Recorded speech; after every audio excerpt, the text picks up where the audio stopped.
में। मेरे पास एक मणिपुर का व्यक्ति कल मिला मेरे को, जब मैं आ रहा था यहाँ, तो उसने मुझे बहुत बड़ी बात कही। उसने कहा भाई साहब योगी जी ही आएंगे। मैंने कहा क्यों, आपको कैसे लग रहा है? उन्होंने कहा देखो भाई साहब, ऐसा है कि हम 20 रुपया कमाते हैं तो 20 रुपया घर लेके जा पाते हैं, लाभ तो दिया सो अलग, मगर जो मैं कमाता हूं रास्ते से कोई मेरा थैला छीन के तो भागता नहीं है। बढ़िया बात संबित पात्रा जी ने बोली।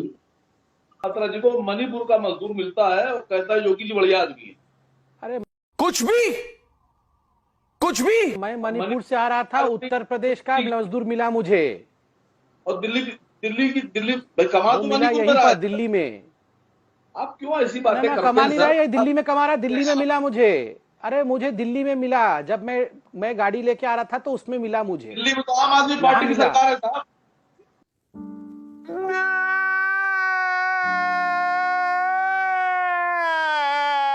असीम भाई भी हम ही में से एक हैं। ये अलग बात है आज ये असीम वकार हैं, तो आज ये इमाम हिंद बोल रहे हैं, ये अलग बात है।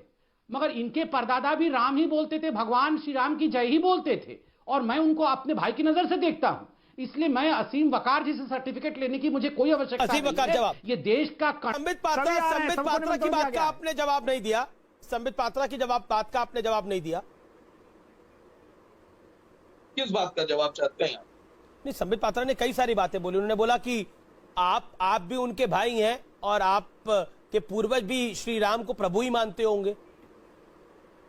हाँ बिल्कुल मेरे भाई हैं, इनका नाम था मोहम्मद अली।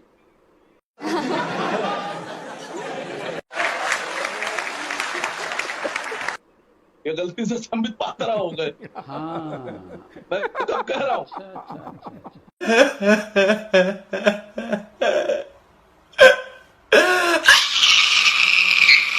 कि जो 70 साल में पिछली सरकारों ने बनाया था, जो बनाया था वो आप बेच रहे हैं।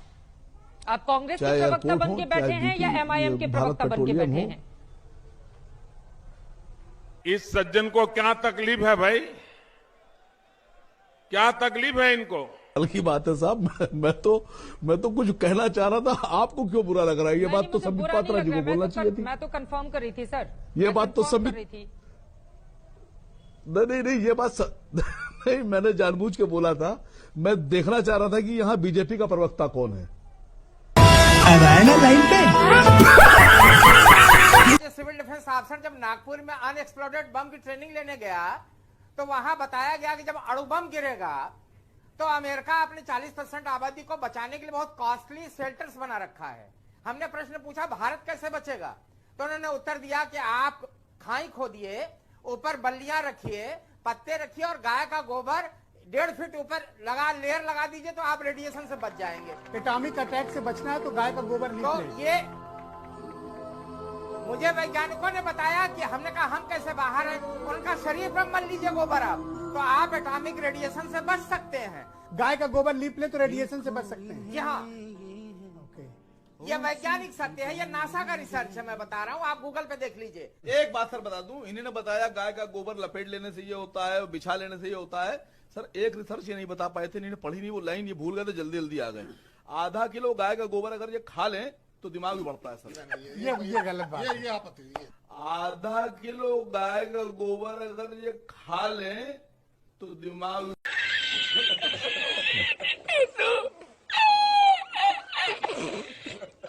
Hey, y'all, come look at this. असीम वकार, ये जलती हुई निक्कर पर आपका क्या कहना है जो कांग्रेस ने डाली है सोशल मीडिया पर? देखिए आलोक शर्मा जी वैसे ही मुझसे नाराज रहते हैं, लेकिन मैं तो साहब जन्मजात विरोधी हूं आरएसएस का।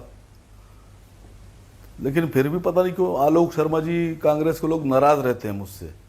लेकिन सच्चाई बोलूंगा, सच्चाई के सिवा कुछ नहीं बोलूंगा। हाँ। देखिए जिसने भी ये फोटो बनाया है मैं उस पर एतराज जताता हूं। ये जो नेकर का फोटो बनाया है ये गलत बनाया है। जहां से धुआं निकल रहा है यहां से निकलता ही नहीं है, धुआं तो पीछे से निकलना चाहिए था। अब पता नहीं कैसे बना दिया, साइड से धुआं कैसे निकल रहा है।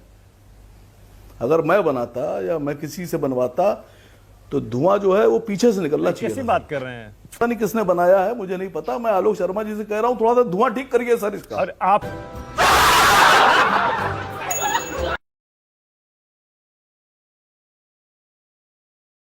ये हिंदू राष्ट्र बन भी गया और है भी, तो इससे क्या प्रॉब्लम है? ये हिंदू राष्ट्र था तभी तो मुसलमान यहां आए।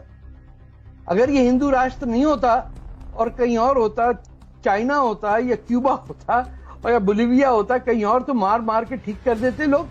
जब बहस आपने हिंदुस्तान से रखी है तो अंतर्राष्ट्रीय भगोड़ों को बिठाने की जरूरत नहीं थी। मैं आपसे कह रहा हूं, जब आपने बहस राष्ट्रीय मुद्दे पर रखी है, अंतर्राष्ट्रीय मुद्दे पर तो रखी नहीं।